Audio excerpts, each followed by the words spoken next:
শুরুতেই যেটা জানাতে চাই যে ফ্যাসিস্ট বিরোধী জোটভুক্ত দলগুলোকে নিয়েই জাতীয় সরকার গঠন করবে বিএনপি, আর নির্বাচনে বিজয়ী হয়ে বললেন দলের মহাসচিব মির্জা ফখরুল ইসলাম আলমগীর। আর দলের নির্বাচন পরিচালনা কমিটির চেয়ারম্যান নজরুল ইসলাম খান জানিয়েছেন, গণতন্ত্রের পরীক্ষিত শক্তি ক্ষমতায় আসায় অনেকটাই স্বস্তি ফিরেছে জনমনে। আর দেশ জুড়ে বিজয়ী বিএনপি নেতৃত্বের প্রতিক্রিয়ার আরো খবর আমাদেরকে জানাবেন আমাদের সহকর্মী পার্থ সঞ্জয়। আকিজ সিমেন্টে তৈরি এ বাড়ি, সিমেন্টে লোহার শক্তি। আয়রন স্ল্যাগ সমৃদ্ধ আকিজ সিমেন্ট, সিমেন্টে লোহার শক্তি।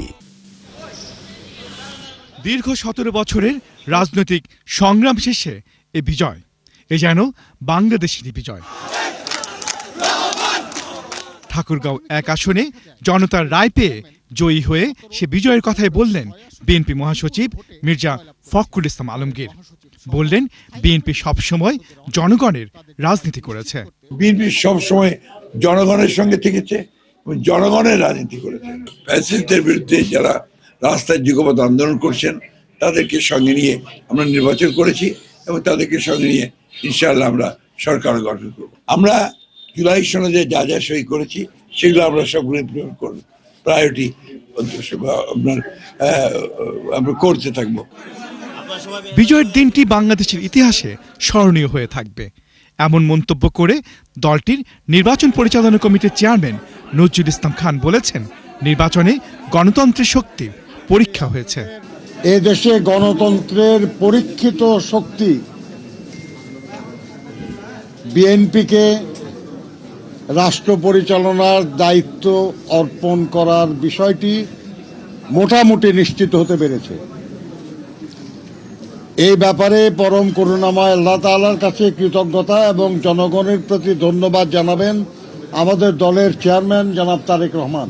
তবে দীর্ঘদিন ভোট না দিতে দিতে ভোট না দেওয়ার যে একটা সংস্কৃতি আমাদের জনগণের মধ্যে গড়ে উঠেছিল, সেটা পুরাটা আমরা ফিরিয়ে আনতে পারি নাই।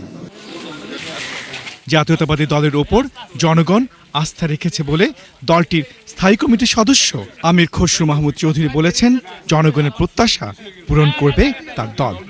দেশের অর্থনীতি, রাজনীতি সামষ্টিকভাবে খুবই খারাপ নাজুক অবস্থায় আছে এবং জনগণের প্রত্যাশা অনেক। সুতরাং সব কিছু মিলিয়ে আমি মনে করি জনগণ যে আস্থা রেখেছে, এটা আমাদের জন্য একটি কঠিন দায়িত্বের মধ্যে ফেলেছে। আমরা কিভাবে জনগণের প্রত্যাশা পূরণ করব, আকাঙ্ক্ষা পূরণ করব, দায়িত্ব পালন করব, সেটাই হচ্ছে গুরুত্বপূর্ণ বিষয়। দেশের নানা প্রান্তে বিজয়ী বিএনপির হাই প্রোফাইল প্রার্থীরাও জানিয়েছেন প্রতিক্রিয়া। 31 দফা একটা কর্মসূচি দেওয়া আছে, আমাদের ম্যানিফেস্টো দেওয়া আছে।